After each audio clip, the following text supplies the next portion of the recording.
Hoje eu quero falar o seguinte: Jesus é a proclamação perfeita das boas novas. Vamos dizer isso? Vamos lá? Diga assim: Jesus é a proclamação perfeita das boas novas. Bom, pessoal, Jesus sempre será a melhor notícia para a humanidade. A humanidade, ela vive em busca de respostas.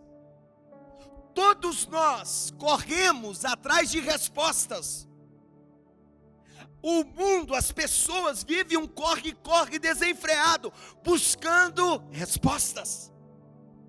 Mas nós já sabemos que a resposta para toda a nossa trajetória existencial não está no homem, está em Deus, e Ele já veio habitar em nós. O seu nome é Jesus.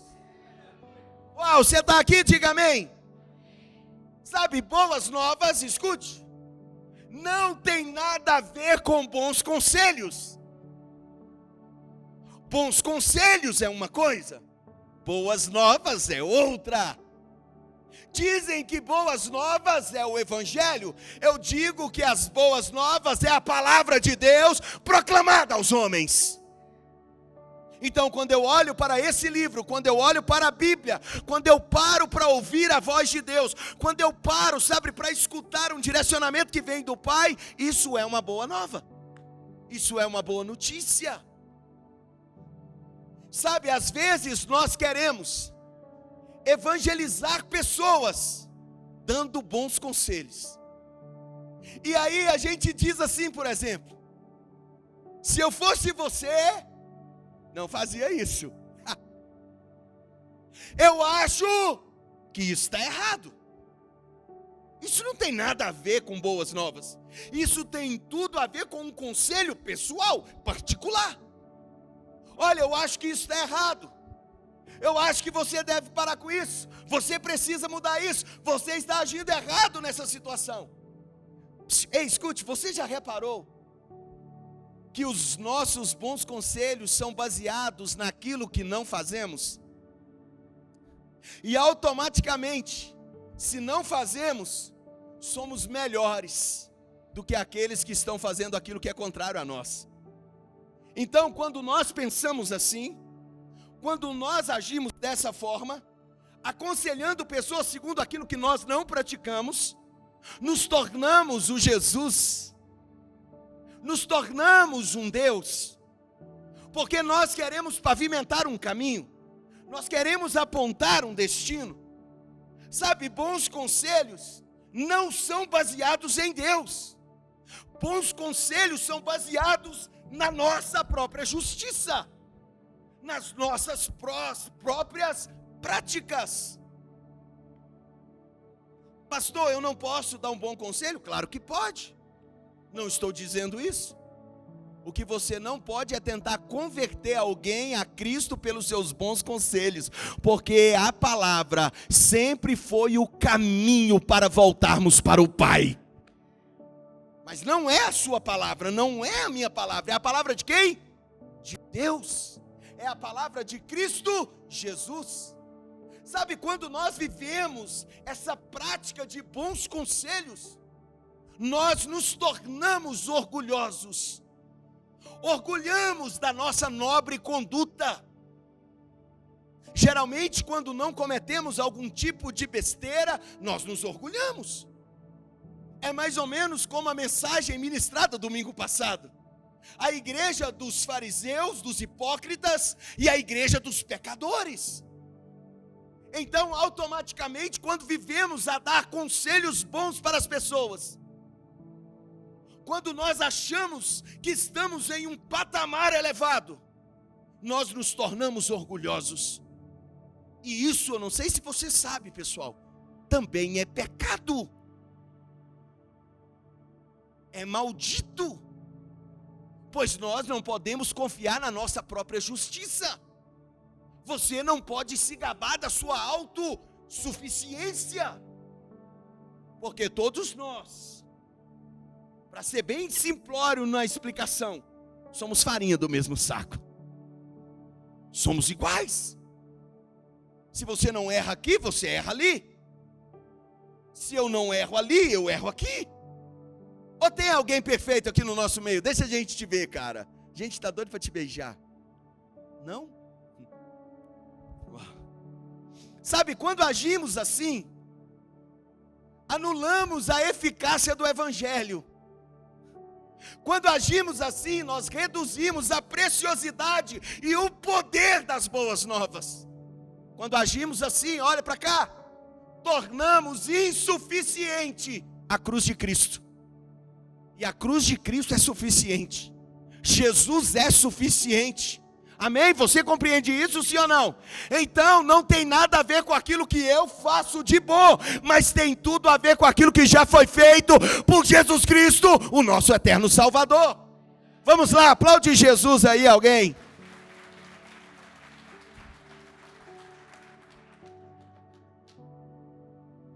Boas notícias, boas novas, Evangelho, é tudo fundamentos do Cristo. Se as boas novas, se as boas notícias, se o Evangelho está descaracterizado de Cristo, considere isso um anátema. O que é isso? Maldito. Não vai te dar um destino verdadeiro, vai te iludir na sua caminhada, vai te enganar. E quando você morrer, você vai entender, uau, que tudo que você praticou não te levou a lugar nenhum, pois só existe um caminho, só existe um caminho, e o seu nome é Jesus. Ele disse: eu sou o caminho, a verdade e a vida, ninguém vem ao Pai a não ser por mim. Você um dia quer encontrar com o Pai, um dia você quer voltar para o Pai, então encontre Jesus nessa noite, que Ele vai apontar a direção.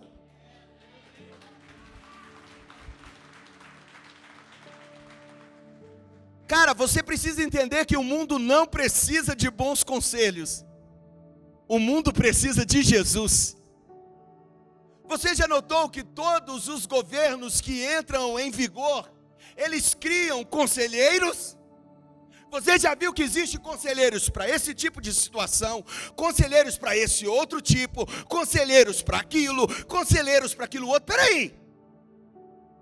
Quando se fala de vários ministérios criados em um plano governamental, nós vemos o quê? Conselheiros. O mundo está cheio de conselheiros, mas o que a gente vê? O mundo indo de mal a pior.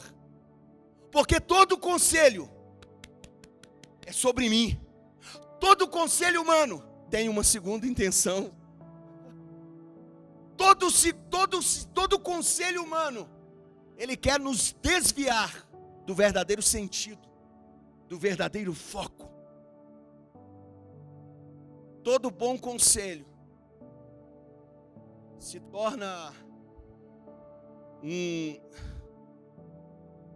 embalsamador de deuses naturais.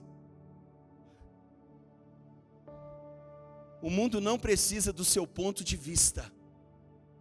O mundo precisa da cruz.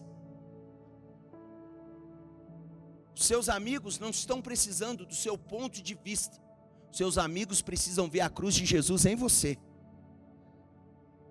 Os seus amigos não querem ouvir mais conselhos, porque eles têm conselho demais dos pais, dos avós, dos tios, dos vizinhos, da Rede Globo, da Rede Record, do SBT e etc. O que os seus amigos, o que a sua família precisa ver em você? As marcas de Cristo.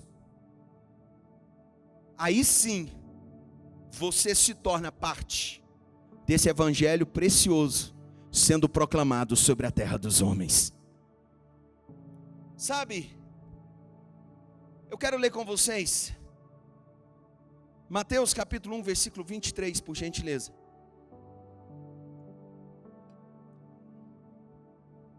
Mateus 1, 23.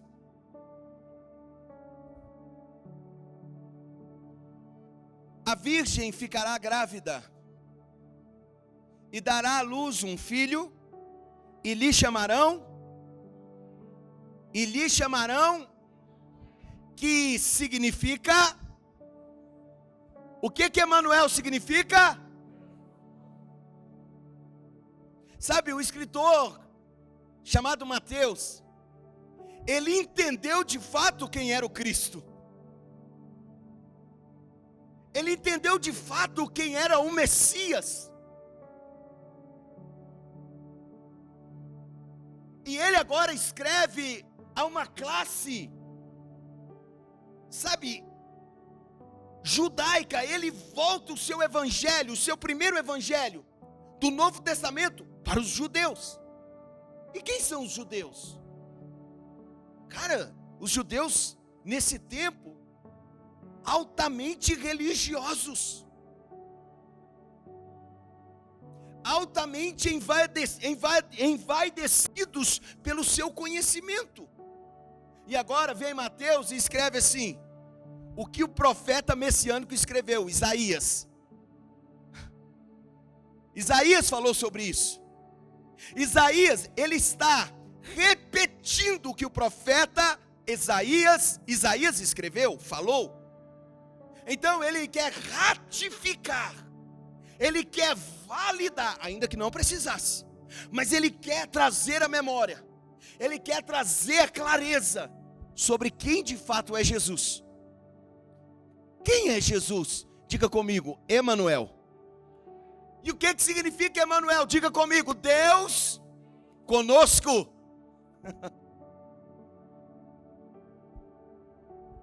Deus conosco tem muito mais, vai muito mais além do que uma manifestação ou uma visitação que ocorria no Antigo Testamento. Quando a gente olha para o Antigo Testamento, você que é leitor da Bíblia, você vai notar que Deus, ele se manifestava em alguns momentos na terra. Então, quando Mateus ele fala sobre o nosso Jesus ser o Emanuel, ele está falando algo além de uma visitação, de uma manifestação. Sabe, quando ele fala sobre Emanuel, ele fala muito mais do que simplesmente um momento litúrgico que vivemos dominicalmente. Você precisa entender isso. Isso aqui muda a sua vida hoje, amém? Cara, se isso aqui entrar no seu coração, você vai voar para a glória de Deus. Porque às vezes nós reduzimos o nosso Cristo a simplesmente a um Deus que manifesta uma divindade de vez em quando. Você precisa entender a profundidade sobre o Cristo. Espera aí, Cristo ele não quer trazer uma manifestação. Cristo ele não quer trazer para nós simplesmente um momento temporal. Cristo ele veio trazer sobre nós um tempo eterno de comunhão com o Pai, de comunhão com Deus.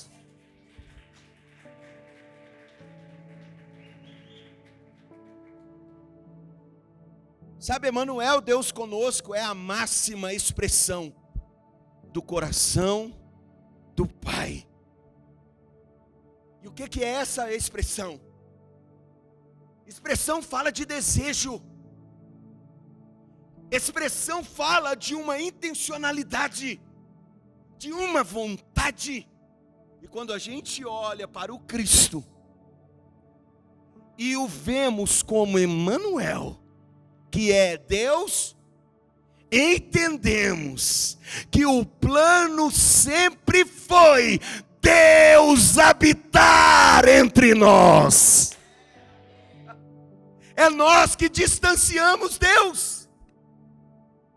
É nós que fugimos de um relacionamento com Ele. Somos nós que nos limitamos no assunto Deus. Nos sentimos pequenos, insignificantes, deploráveis, incapazes de aproximar do Senhor.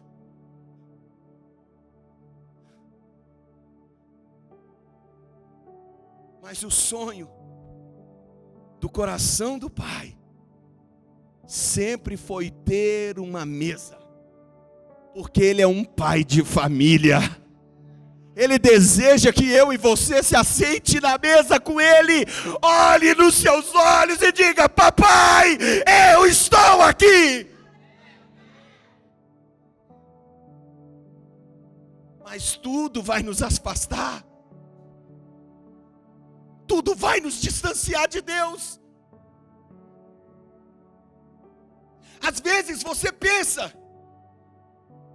que participando de alguns ritos espirituais você se aproxima dele, mas você o limita, porque não precisa de ritos, ele abriu o caminho. Podemos nos achegar, ei gente, nós podemos nos aproximar, ei pessoal, nós podemos chegar perto dele.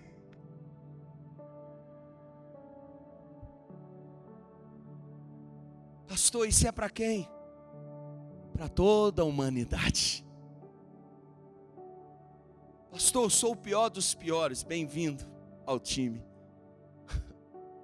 Nós só queremos que você seja apaixonado igual a gente. Nós só queremos que você se arrependa como a gente todo dia. Nós só queremos que você volte para os braços daquele que sempre te amou. Isso é boas novas. Isso é o verdadeiro evangelho. Deus conosco, Emanuel, fala de um Deus que vem. Emanuel, Deus conosco, fala de um Deus que se aproxima. Emanuel, Deus conosco, fala de um Deus que rasga o véu. Emanuel, Deus conosco, fala de um Deus que destrói barreiras. Emanuel, Deus conosco, revela que o nosso Pai deseja estar entre os homens pecadores, não para condená-los, mas para salvá-los. E nesse processo salvífico existe, preste atenção. Pastor, Deus vai me salvar do jeito que eu estou? Não, você não entendeu nada. Esse plano salvífico está atrelado, ligado a um processo de conversão diário. Então, quando eu me volto para o Pai, quando nós nos rendemos ao seu amor, começa em nós um plano redentivo de santificação, de mudança de mente, de mudança de ações. E aí sim, você começa a fazer parte desse plano perfeito da proclamação das boas novas.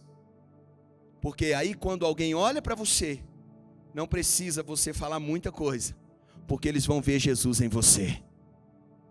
Compreende-se ou não? Sabe, eu não sei se você já notou, basta termos algum talento, basta termos algum bem, para nós não misturarmos com algumas gentalhas por aí. Eu não sei se você já reparou isso. Basta você ter alguma coisinha que você começa a fazer uma seleção de quem estará contigo.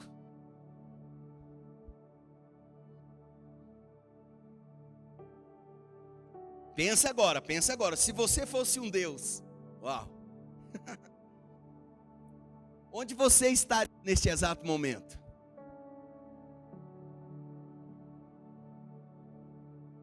Se você fosse um Deus, aonde você está agora? Com toda certeza, você estaria em qualquer outro lugar, menos com os pecadores. Se você fosse Deus, você já tinha apertado o botãozinho de destruição em massa. Se você fosse Deus, você tinha abandonado a terra e ido morar numa ilha deserta. Você sumia. Mas as boas novas, as boas notícias, é sobre um rei glorioso, um Deus santo, um Deus imutável, um Deus onipotente. As boas novas é sobre um Deus, escute, autossuficiente, que não tem crise de identidade, que não tem carência, que não precisa de homens mortais para fazer coisas para agradá-lo, para ele sorrir. Não, porque ele não fica triste. Uau, ele também não fica feliz. Deus é Deus, ele está acima de tudo, ele criou todas as coisas. Ainda que os nossos pecados possam entristecer o Espírito Santo. Da mesma forma que Paulo fala sobre isso, nós também devemos entender que as nossas boas obras, com certeza, alegram o Espírito Santo de Deus. Mas Deus não precisa de mecanismos naturais para ele se sentir Deus. Ele está acima de todas as coisas.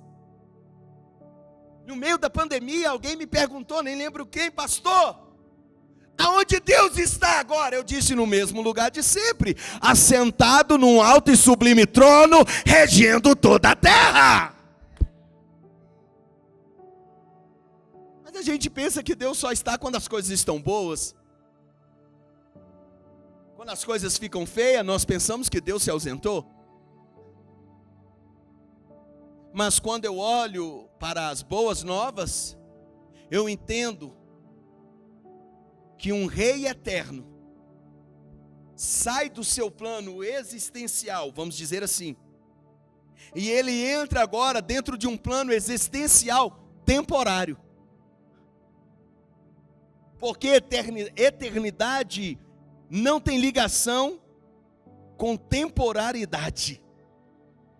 O tempo foi ele que criou. E por que ele criou o tempo? Porque ele é eterno. Então Deus não envelhece, porque lá não tem um ano cronológico. Deus é Deus para todo sempre. Mas quando a gente olha para as boas novas, nós vemos um Deus tão grande, tão grande, que dificilmente, naturalmente compreenderíamos a sua grandeza. Para compreendermos a sua grandeza, nós devemos estar em espírito. E agora esse Deus com toda a glória, com toda a majestade, o que ele decide? Viver entre nós. Viver entre os homens. Sabe, esse é o Emanuel, o Deus conosco, que veio literalmente habitar entre nós.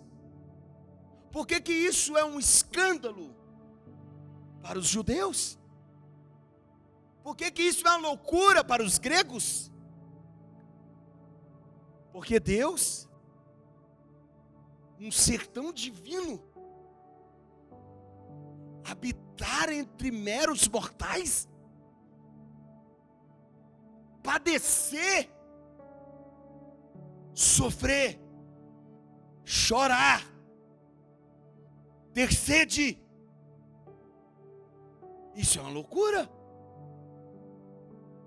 Mas ele veio para nos revelar o caminho de volta ao Pai. Isaías 53, versículo 5, vamos ler, por favor.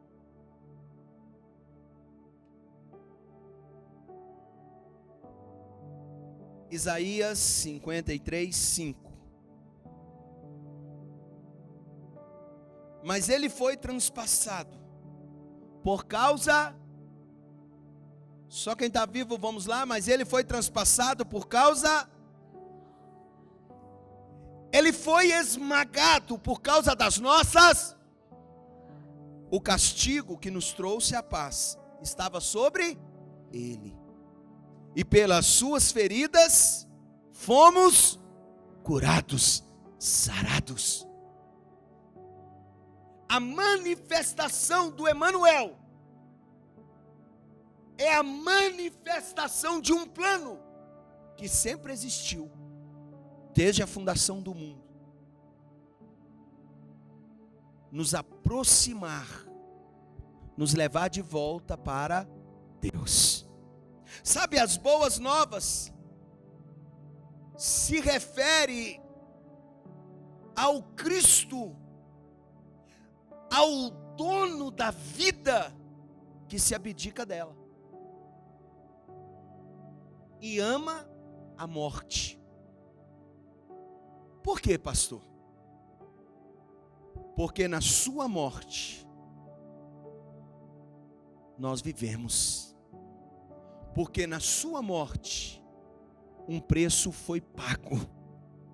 Na sua morte nascemos para viver, para desfrutar de uma vida abundante nele. Você compreende isso? Isso é boas novas. Isso é boas notícias. Em Cristo Jesus, fomos perdoados dos nossos pecados. Quando não temos consciência disso, vivemos de forma ignorante, voltando a praticar as mesmas patifarias de sempre.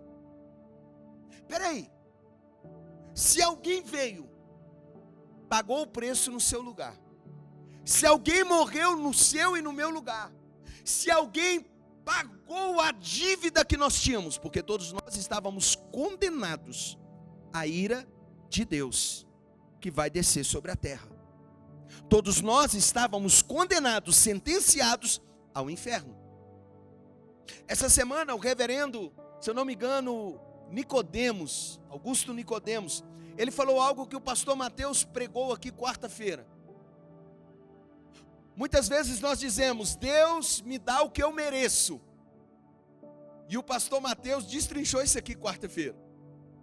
E a postagem do reverendo Augusto Nicodemos dizia assim: cara, se Deus for te dar aquilo que você merece, se prepara para ir para o inferno.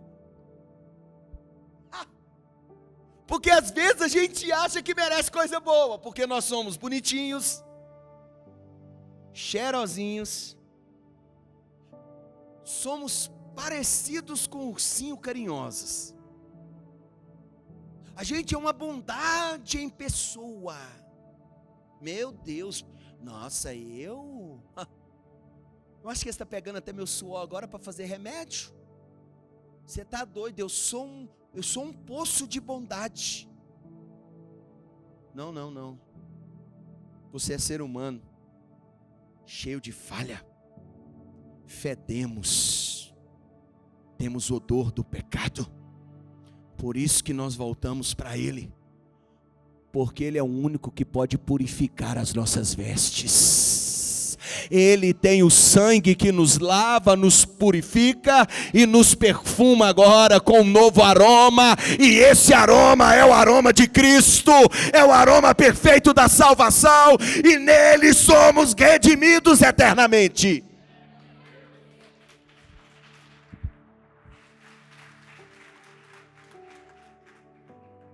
Deus conosco, Emanuel, é a manifestação poderosa de Deus, violenta de Deus, furiosa de Deus, por uma causa.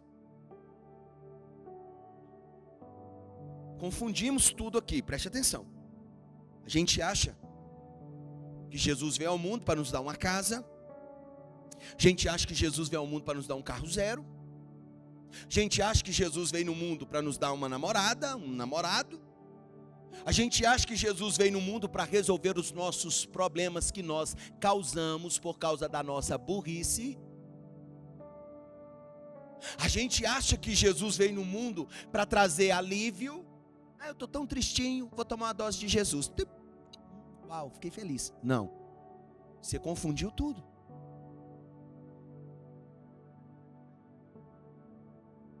Ainda que essas questões sejam necessárias para a vida terrena que vivemos, ok? Todo mundo entendeu? Amém. Mas espera aí. Qual é o plano perfeito? Jesus. E o que é a manifestação o que a vinda do Filho de Deus veio fazer conosco? Qual é a boa notícia quando olhamos para Jesus? Reconciliação. Isso aqui é tudo que você precisa entender hoje. Colossenses capítulo 1, versículo 15, por favor.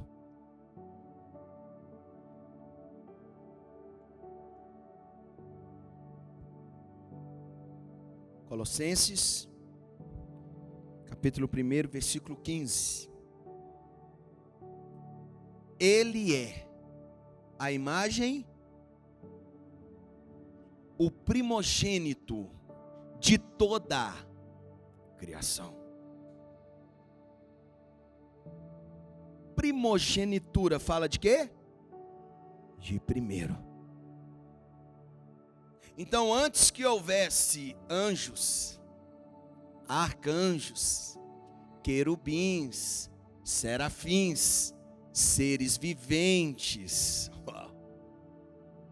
antes que existisse terra, cosmo, galáxias, buracos negros, meteoros, estrelas cadentes, sol, lua, mares, homens, animais, florestas, ele existia.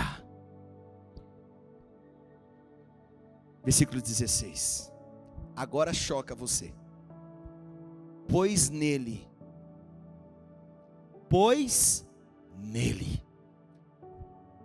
Não foi Big Bang. Pois nele foram criadas todas as coisas, nos céus e na terra, as visíveis, as invisíveis, sejam tronos ou soberania, poderes ou autoridades, todas as coisas foram criadas por Ele e para Ele.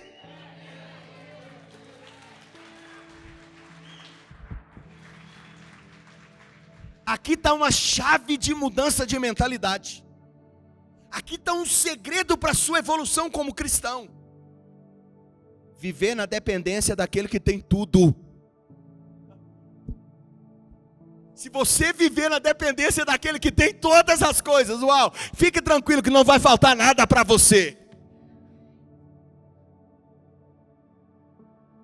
Versículo 17. Ele é antes de todas as coisas, e nele tudo subsiste. Versículo 18. Ele é a cabeça do corpo, que é a igreja. Ele é o cabeça da igreja, o primogênito dentre os mortos, para que em tudo ele tenha supremacia. 19. Pois foi do agrado de Deus que nele, em Jesus, no Emanuel, no Messias, habitasse toda plenitude. 20. E por meio dele,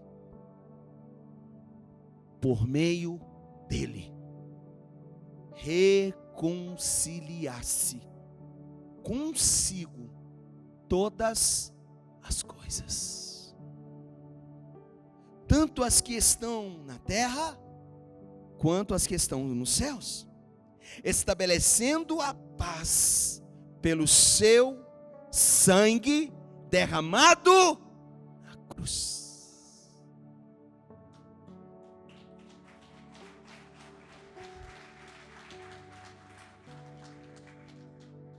Não havia em nós, não existe em nós nenhum saldo positivo para que nós reconciliássemos a nossa vil existência com o Pai. Porque o pecado, ele nos desconfigurou da nossa identidade original. Você não é o que os outros pensam sobre você. Você não é o que você pensa sobre você. Você é aquilo que Deus já declarou desde os princípios eternos sobre você. Mas o pecado te desconfigura da sua identidade original.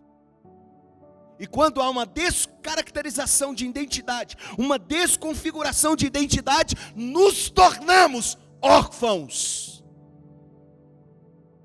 E aqui mora, o maior perigo da humanidade. Porque quando nos tornamos órfãos, adotamos um pai social para a nossa existência. E existem milhares de pais sociais que estão dizendo assim para você: faça isso, age dessa forma, vai ser feliz, bobão. São os pais sociais lá fora. Você precisa disso, experimenta aquilo. Vamos comigo. Você está perdendo, você está por fora. Não acredito que você não vai. Aí você entra. Você adota alguém como um paradigma paterno. E aí a sua vida vira uma desgraça. Tudo se desmorona. E você não entende. Por que a minha vida está assim? Porque você foi doutrinado por pais banais. A reconciliação que em Cristo nos alcançou, nos volta ao estado original. Olha para cá. A reconciliação feita pelo Cristo nos leva de volta ao plano original. Nos leva de volta à mesa do Pai. Quando eu olho para Jesus, eu não vejo condenação. Eu vejo absolvição e aproximação. Quando eu olho para o Cristo, eu entendo que nele eu posso todas as coisas. Posso vencer o pecado, posso vencer as tentações, posso vencer o mundo, posso viver uma vida de renúncia. E eu vou te falar uma coisa, para quem é apaixonado com Jesus, renúncia nunca é motivo de tristeza, renúncia é motivo de alegria, porque cada vez que eu renuncio, eu me aproximo da minha eterna salvação. Emmanuel, Deus conosco, Ele é a obra perfeita da redenção de Deus para toda a humanidade. A sua família precisa encontrar Jesus. Os seus amigos precisam encontrar Jesus. A sua namorada, a sua noiva, os seus primos, os seus colegas de trabalho, de faculdade, precisam encontrar Jesus. E muitas vezes, está conversando aí por favor, muitas vezes você fica calado. Muitas vezes você se torna negligente. Mas a todo tempo os agentes do inferno estão querendo adotar alguém lá fora. Estão querendo doutrinar alguém lá fora. Estão querendo apontar uma direção para alguém lá fora. E nós vemos o mundo indo cada vez mais para distante desse amor poderoso, furioso, que nos alcança, que nos perdoa, que nos atrai, que nos transforma, que nos mostra uma direção. Outrora nós vivíamos nas trevas. Outrora todos nós éramos participantes do reino do diabo. Outrora não tínhamos domínio sobre as nossas vontades e escolhas, porque nós estávamos cegos. Os nossos ouvidos estavam tapados. Não conseguíamos ouvir a voz do Pai. Não conseguíamos ouvir a voz de Deus. E a gente continuava insistindo por um caminho. Mas no meio desse caminho, a luz de Deus brilhou. E o nome dele é Jesus. Sabe, Emmanuel, Deus conosco, é o nosso Deus, que veio pavimentar um caminho, para voltarmos ao jardim da inocência. Isso é as boas novas. Jesus veio, Ele está e Ele voltará para habitar de forma literal, regendo toda a terra com a sua justiça, com o seu amor e com a sua glória. Jesus sempre foi, sempre será a proclamação perfeita das boas novas de Deus.